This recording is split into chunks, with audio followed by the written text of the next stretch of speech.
So we are on problem number 3. Given the following parameters, design a concrete mix design ACI method.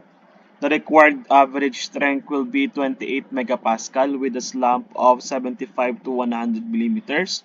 The coarse aggregate has a nominal maximum size of 25 millimeters and a dry rodded mass of 1,900 kilogram per cubic meter.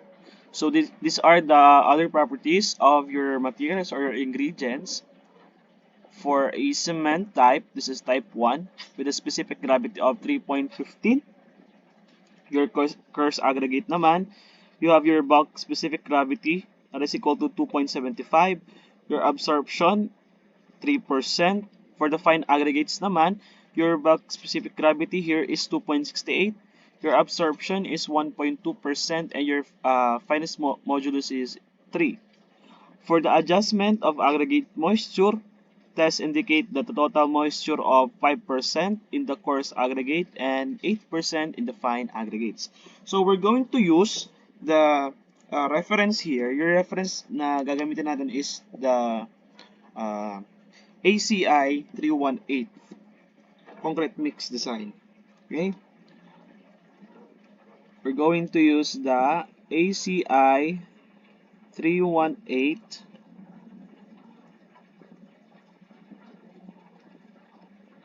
for the concrete mix design. Okay? This is ACI. Okay. ACI na pala tayo. So, the first thing na gagawin natin is to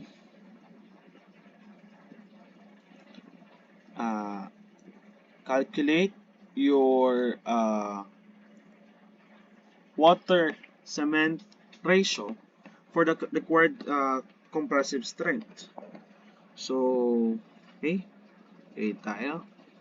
The water cement ratio for compressive strength required. Okay.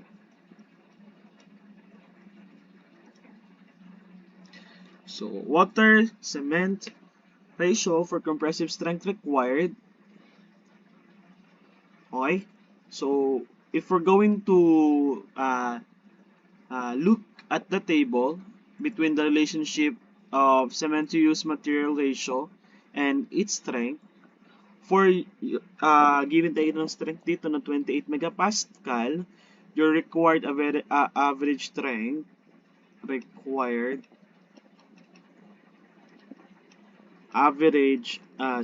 here is equal to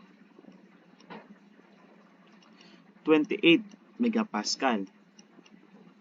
So, since your required average strength is 28 megapascal, your water cement ratio na gagamitin natin dito upon looking at the table is 0.5. Next, after we get the water cement ratio, we will find the water content. Okay, water content. Your water content here is we're going to look at the table about the mixing water and the target air content required for different slump and size of your aggregates. So we will look at the titignan natin dun sa non-air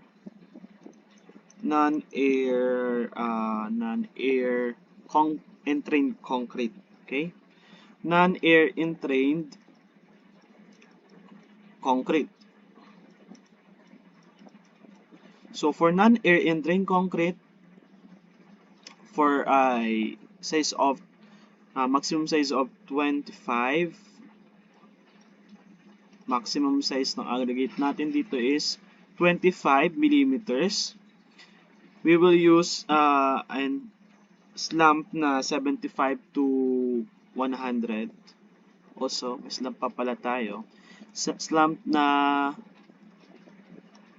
75 to 100 millimeters. So, your water content here is water content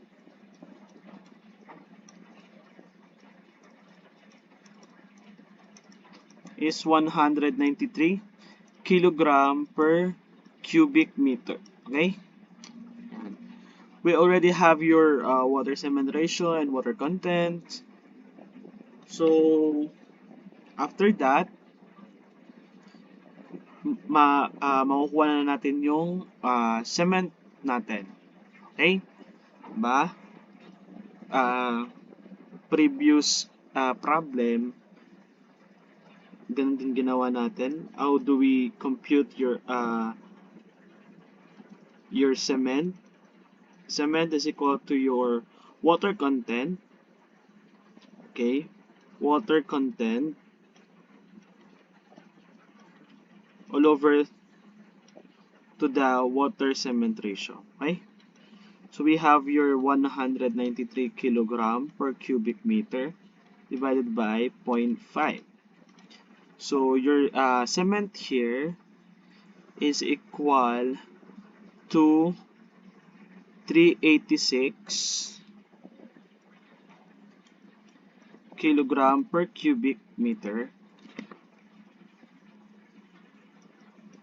Then your sabi dito, air content, okay? Air content, kapag ganyan, your air content is 1.5%, okay?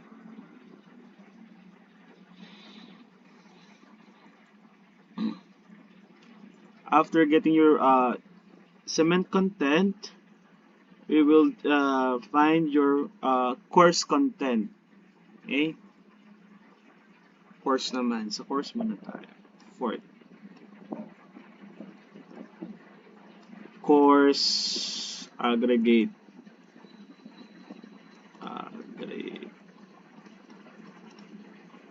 Content. Okay? So, let's copy this table for the coarse aggregate. For the coarse aggregate, ayan, we'll just copy the table for the coarse aggregate. For the coarse aggregate, okay, coarse content, how do we compute the coarse content? Coarse content is equal to bulk volume. Okay. Sige, lagyan natin dito. Let's say this is CA. Coarse content.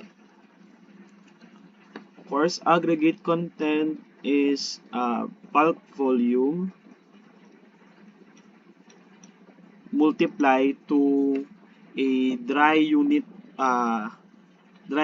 rodded weight. Okay? Dry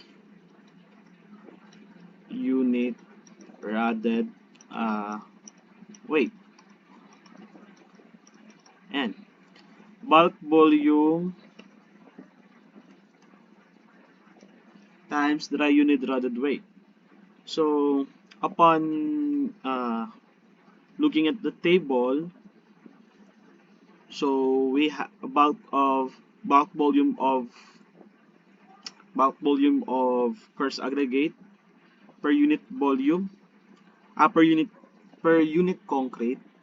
Your size is 25 millimeter. Then ano pa ba? Your fineness modulus. Your fineness modulus is 3. Okay?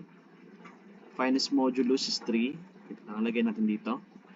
Fineness modulus is 3. Then your ano pa? Bulk volume. So your bulk volume here is 0.65. Bulk volume is 0.65. Then your yeah, that's it. So we are given here a dry rodded mass of 1,900 kilogram per cubic meter. So your dry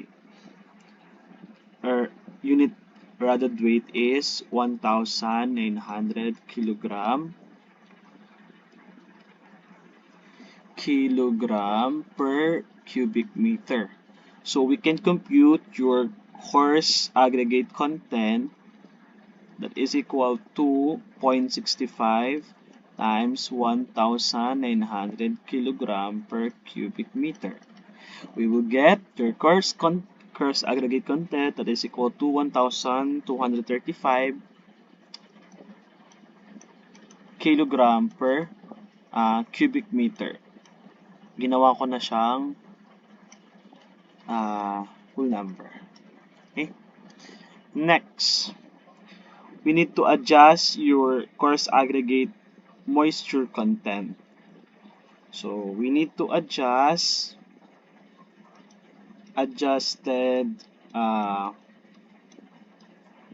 coarse aggregate moisture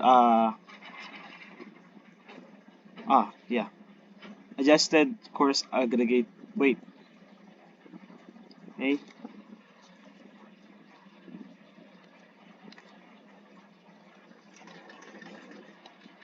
So your adjusted coarse aggregate weight is equal to your coarse aggregate content times the moisture content times coarse aggregate content. Okay? Sabi dito, your moisture content is ilan ba? What is our moisture content?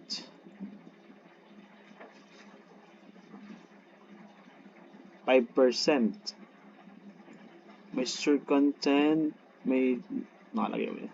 Here water cement ratio yan pala. So your moisture content is 5%. Moisture content, wala pala tayong lagay dito. So, lagyan na natin dito.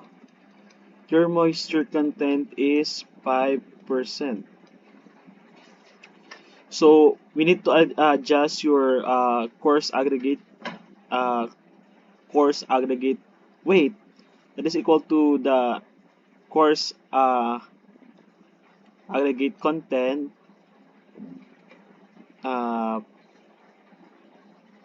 plus your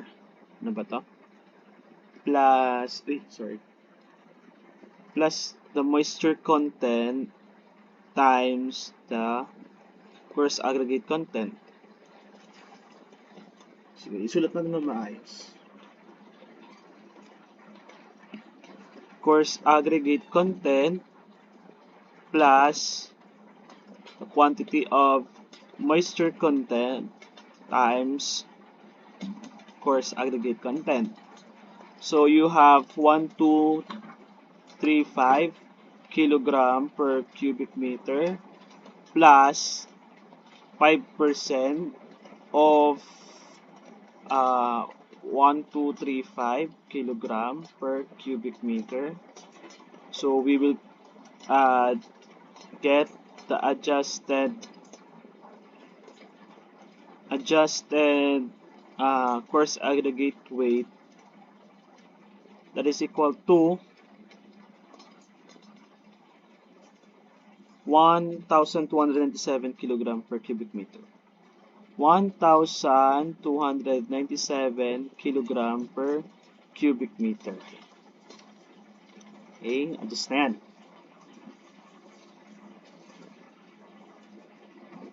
Next, after we find the adjusted weight of coarse aggregate, syempre, let's compute the fine aggregate content naman. Okay? Number 5. Fine aggregate aggregate content. So let's copy the table of your fine aggregates.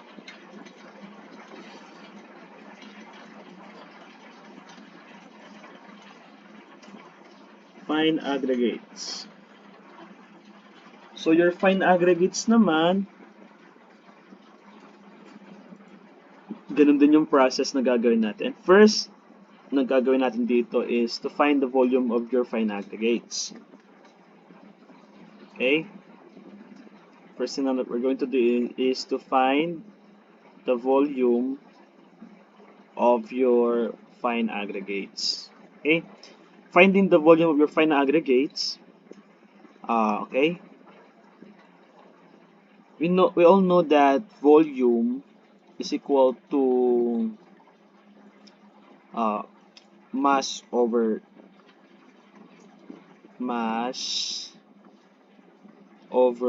your density. Okay? So your density is equal to the specific gravity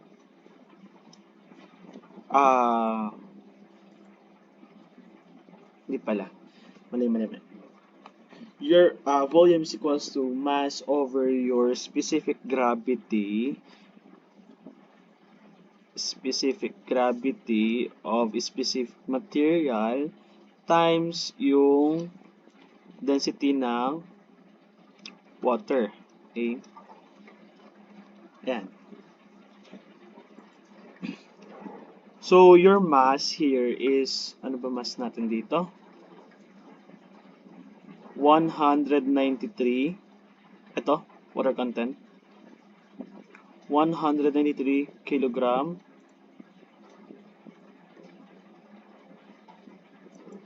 per cubic meter. So, let's input the value. Your mass is equal to 193 kilogram per cubic meter divided by specific gravity is 1, then 1,000. 1,000 density. So we will get 0.193 cubic meter of volume. This is kilogram. 0.193 cubic meter. Ano yung volume natin for your fine aggregates. Then, ano pa?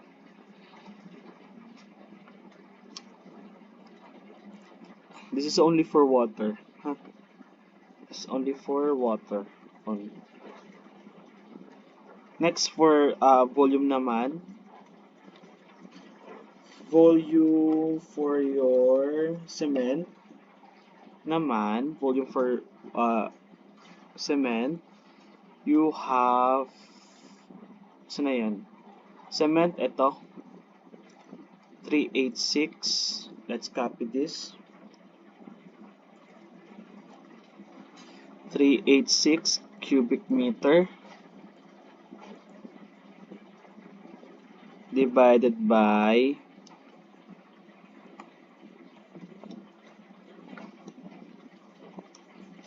386 kilogram per cubic meter divided by ano ba ang ano niya, specific gravity. Sabi doon 3.15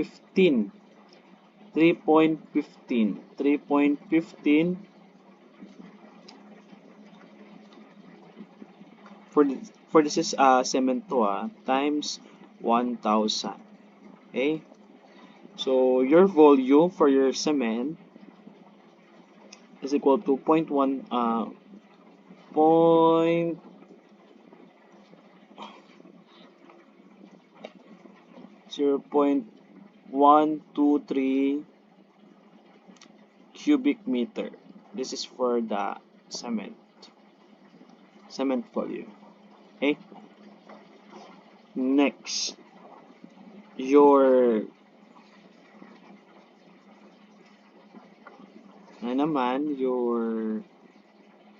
coarse aggregate content naman, volume of your coarse aggregate content.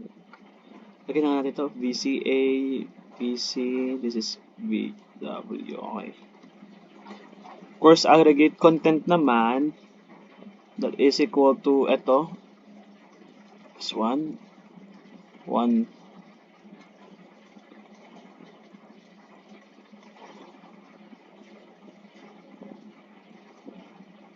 copy, let's copy this. Yan.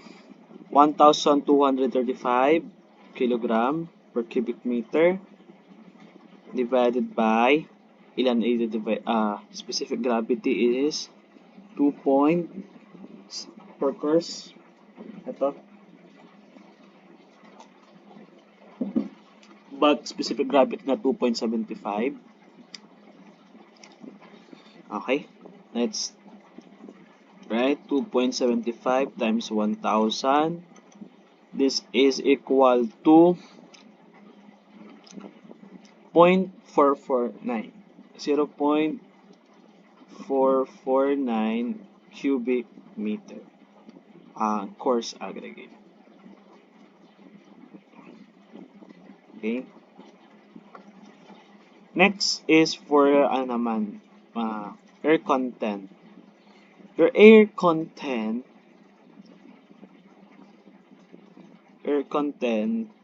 is equal to 1.5%. So it's equal to 0.015 cubic meter. Next. So para makuha natin yung volume ng fine aggregates natin, so your volume of your fine aggregates is equal to volume of concrete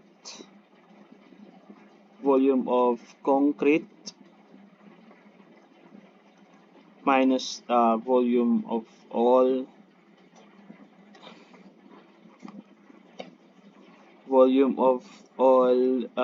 ingredients. Okay. So volume of your fine aggregates is equal to volume of your concrete. Your volume of your concrete is 1 minus the quantity of volume of your oil ingredients. Pag-add lang natin lahat yung apat na to. So 0.193 plus 0.123 plus 0.449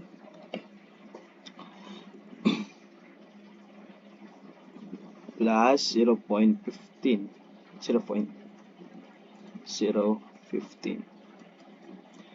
So your volume or your fine aggregate is equal to ilan? 0.22 cubic meter. 0.22 cubic meter. Yan. You already have your volume of your fine aggregates. After getting your volume of your fine aggregates, you will get your fine aggregates now. So letter B, fine aggregates. So this is equal to the volume of your fine aggregates times specific gravity, BFA times specific gravity times density ng water. So you have 0.22 or 23. 0.22 times specific gravity, which is 1,000. Okay? Tama ba? Ay, sorry. Ano ba nakalagay? 2.68 pala bulk specific gravity ng fine aggregates natin. Sorry. Let's erase this. Okay, let's delete.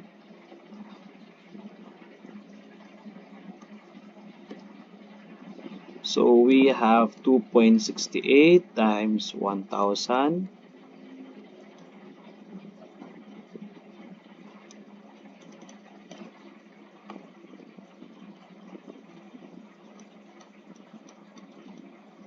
So we will get the fine aggregate that is equal to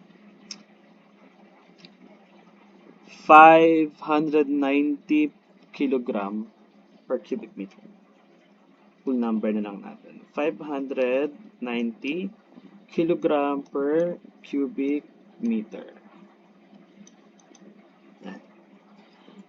Okay? We need to adjust the weight of your fine aggregate kasi nag-adjust naman tayo kanina sa coarse aggregate. So we need to adjust also. Adjusted weight of your fine aggregates. So, paano ba equation natin dito? So, your FA, fine aggregates, plus moisture content times your FA. Okay? FA, what is your FA? 590. Okay? 8% kasi yung ano. So, 8% daw. Kaya nakalagay 8%. Moisture content daw. Isa nakalagay sa problem, ay nakalagay sa dulo, 8% naman dito sa fine aggregates. So your fine aggregates content is 590 plus 8% of your fine aggregates times 590. So your adjusted fine aggregates weight is equal to ilan? 637 kilogram per cubic meter. Whole number na lang.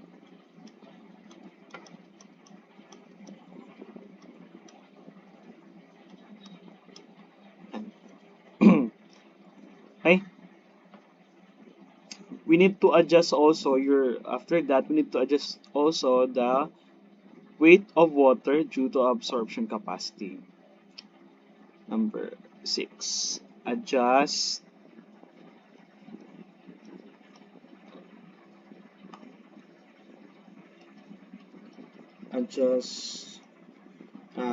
we need to adjust your weight of water.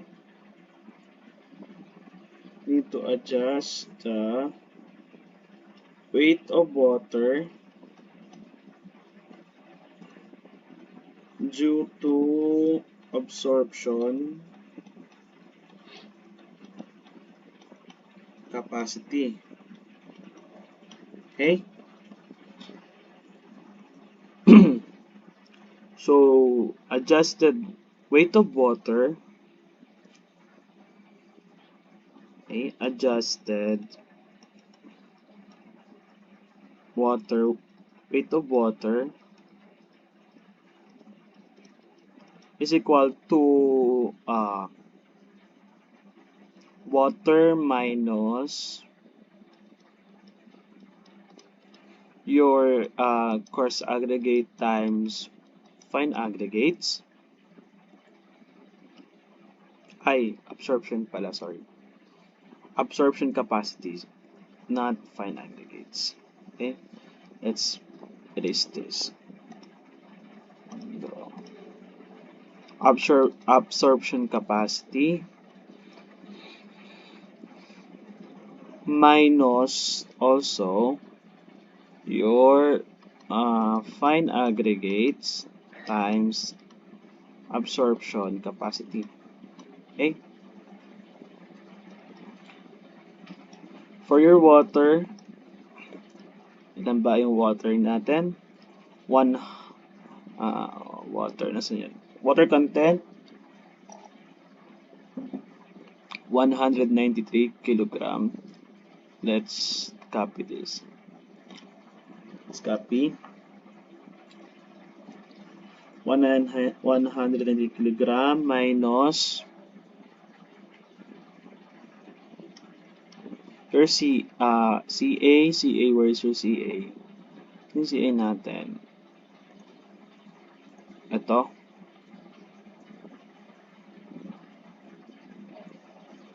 Yan. Copy. Tignan natin. Times absorption. What is your absorption capacity? Sabi dito, absorption is 3%. Okay, 3%. Times 3% minus your FA. Ano pa FA natin? FA natin is tough 590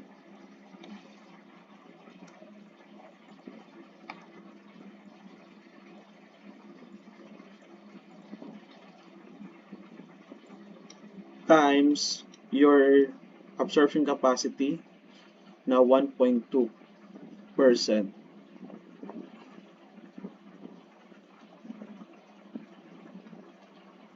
So adjusted weight ng water natin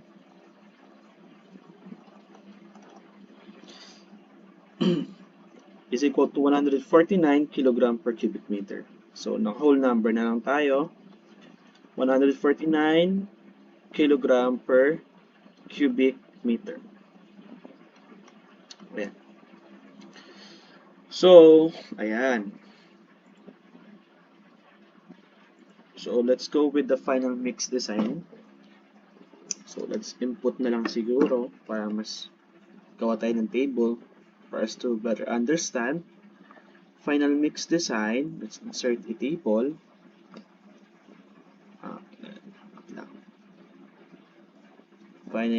Final mix design. Okay.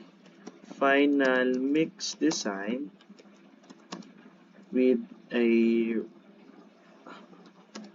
reference of ACI 318 concrete mix design. Concrete mix design.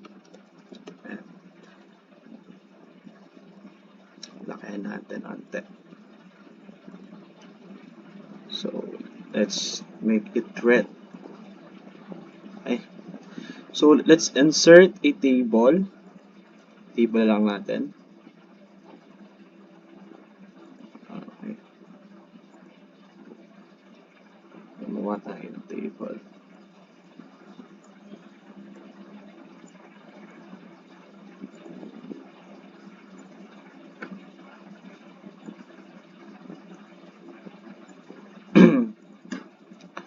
So, okay. So this, let's denote that this is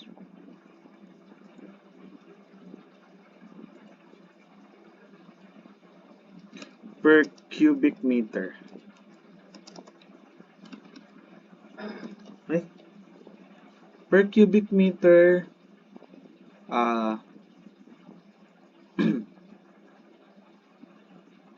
this is for water, cement, coarse aggregate,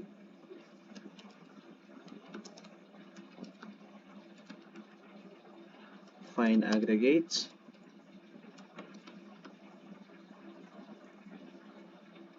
yan, or just for, delete na natin itong sobra. Paano ba ito? Delete, okay.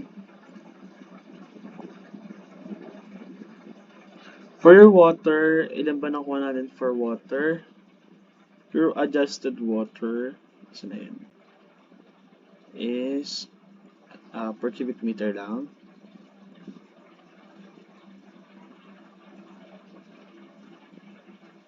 For your water,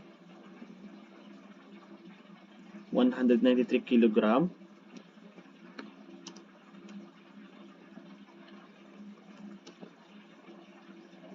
Then for your cement, Cement natin, 386. 386 kilogram. Then, for your coarse aggregate naman, coarse aggregate, nasaan? Coarse, is 1297, adjusted weight, 1297 kilogram. For your fine aggregates, it is fine, 637 kilogram. For your water pala, adjusted water pala ang gagamitin natin dito, it is 149. You show 149 kilogram. Lang. Ito na natin ilagay. Per cubic meter. Cubic meter. Okay. Let's copy.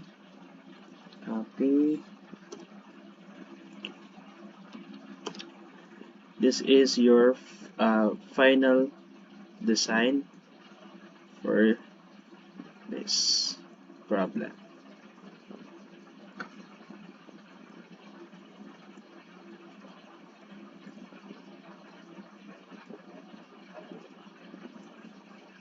Let's highlight this final answer. This is your final answer.